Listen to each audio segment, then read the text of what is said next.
Assalamualaikum warahmatullahi wabarakatuh, sahabat cinta Islam Channel. Jika menjadi kekasih Allah menjadi harapan indah bagi setiap muslim, maka menjadi musuh Allah adalah sebuah petaka yang perlu dihindari.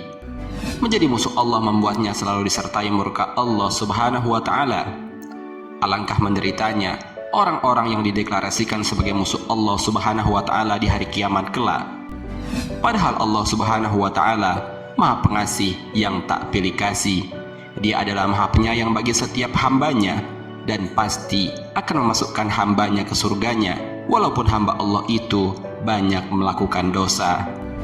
Karena sesungguhnya tiada yang dapat memasukkan ke dalam surga ataupun memasukkan ke dalam neraka kecuali atas rahmat dari Allah Subhanahu wa Ta'ala. Hal ini senada dengan hadis Rasulullah SAW. Tidak ada amalan seorang pun yang bisa memasukkannya ke dalam surga dan menyelamatkannya dari neraka, tidak juga denganku, kecuali dengan rahmat dari Allah Subhanahu wa Ta'ala. Hadis riwayat Muslim nomor 2817. Saat semua orang mengejar rahmat Allah dalam ibadahnya untuk bekal di akhirat, hal ini malah sebaliknya. Berkat perbuatan yang ia lakukan, tiga kelompok orang ini malah akan menjadi musuh Allah kelak di akhirat. Lalu, siapa sajakah orang-orang yang akan menjadi musuh Allah kelak di akhirat tersebut? Simak ulasannya dengan menonton video ini hingga akhir.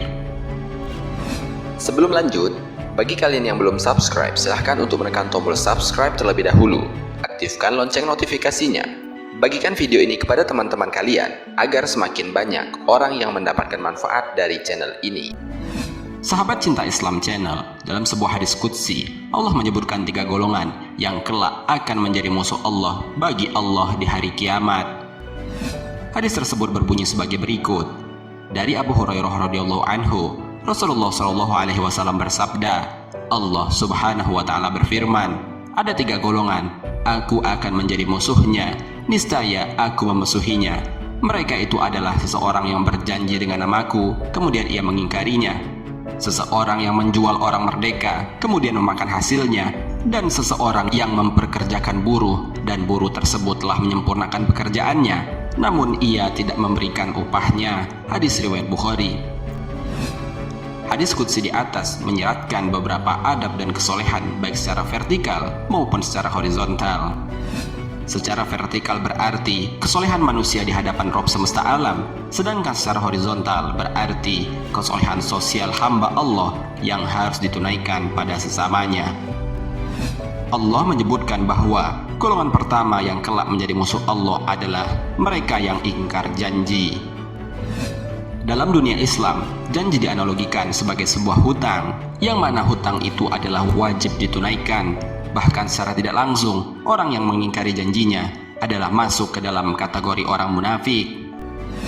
Rasulullah SAW bersabda, tanda-tanda orang munafik itu ada tiga, yaitu jika berbicara berdusta, jika berjanji mengingkari, dan jika dipercaya berkhianat. Hadis riwayat Bukhari, Muslim, Abu Daud, Tirmizi, dan An-Nasai.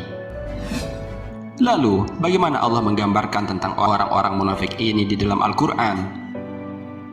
Allah Subhanahu wa Ta'ala telah menggambarkan bagaimana sesungguhnya gambaran orang munafik ini, yaitu dalam surat Al-Munafikun. A'udzubillahi minasyaitonir rajim. Bismillahirrahmanirrahim. Iza ja'al munafiquna qalu nashhadu innaka la rasulullah wallahu ya'lamu innaka la rasuluh wallahu yashhadu innal munafiqina lakazibun. Attakhuzu aynamanahum junnatan fasaddu an sabilillah innahum sa'a ma kanu ya'malun zalika biannahum amanu thumma kafaru fatubi'a ala qulubihim fahum la yafqahun.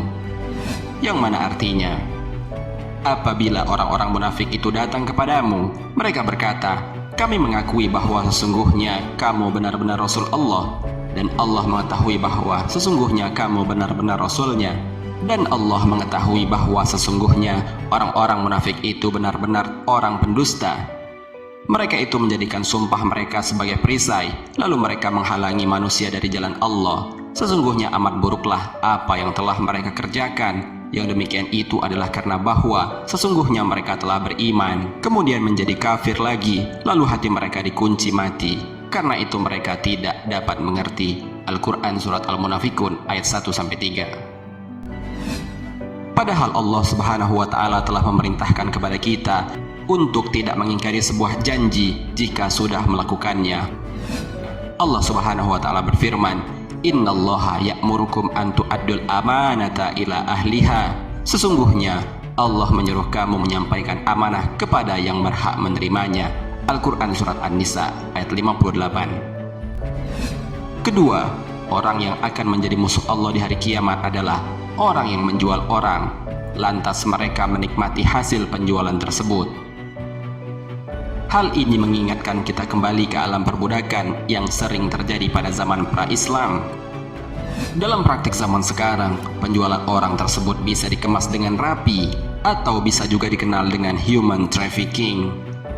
Sebuah perdagangan manusia dalam segala jenis bentuk jual beli manusia dan juga eksploitasi terhadap manusia seperti pelacuran dan pengambilan organ tubuh manusia. Praktik seperti itulah yang tidak diperbolehkan oleh Allah Subhanahu wa Ta'ala. Allah Subhanahu wa Ta'ala berfirman dalam Al-Quran, A'udzubillahi minasyaitonirrajim. Bismillahirrahmanirrahim. Wala tukrihu fatayatikum 'alal bigha'i in aradna tahassunan litabtaghu 'aradul hayatid dunya wa may yukrihunna fa innallaha min ba'di ikrahihinna ghafurur rahim. Yang mana artinya, dan janganlah kamu paksa budak-budak wanitamu untuk melakukan pelacuran, sedangkan mereka sendiri menginginkan kesucian, karena kamu hendak mencari keuntungan duniawi, dan barang siapa yang memaksa mereka, maka sesungguhnya Allah adalah Maha Pengampun, lagi Maha Penyayang kepada mereka sesudah mereka dipaksa itu. Al-Quran Surat An-Nur ayat 33. Ketiga, mereka yang akan menjadi musuh Allah di hari kiamat adalah majikan yang tidak kunjung membayar upahnya. Golongan yang terakhir yang kelak akan menjadi musuh Allah Subhanahu wa Ta'ala adalah seorang atasan yang tidak menunaikan kewajiban untuk membayar bawahannya. Bekerja dalam Islam diartikan sebagai bentuk pengabdian seseorang baik kepada Tuhannya maupun bentuk usahanya untuk mendapatkan penghasilan sehingga ia mampu memenuhi kebutuhan hidupnya. Islam menjamin hak pekerjanya dengan baik. Nabi Shallallahu Alaihi Wasallam juga memerintahkan memberikan upah sebelum keringat orang yang bekerja itu kering. Dari Abdullah bin Umar, Nabi Shallallahu Alaihi Wasallam bersabda, "A'tul ajiro ajrahu qabla ayyajiffa arakohu." Berilah kepada seorang pekerja upahnya sebelum keringatnya kering. Sahabat Cinta Islam Channel, demikianlah penjelasan mengenai 3 golongan orang yang kelak pada hari kiamat yang akan menjadi musuh Allah dan dimusuhi oleh Allah Subhanahu wa Ta'ala. Semoga kita semua terhindar dari ketiga golongan tersebut dan senantiasa berusaha menunaikan amanah dalam setiap sendi kehidupan, baik amanah kepada Allah Subhanahu wa Ta'ala maupun amanah kepada sesama. Amin ya rabbal alamin. Wallahu a'lam bishawab. Semoga bermanfaat. Wassalamualaikum warahmatullahi wabarakatuh.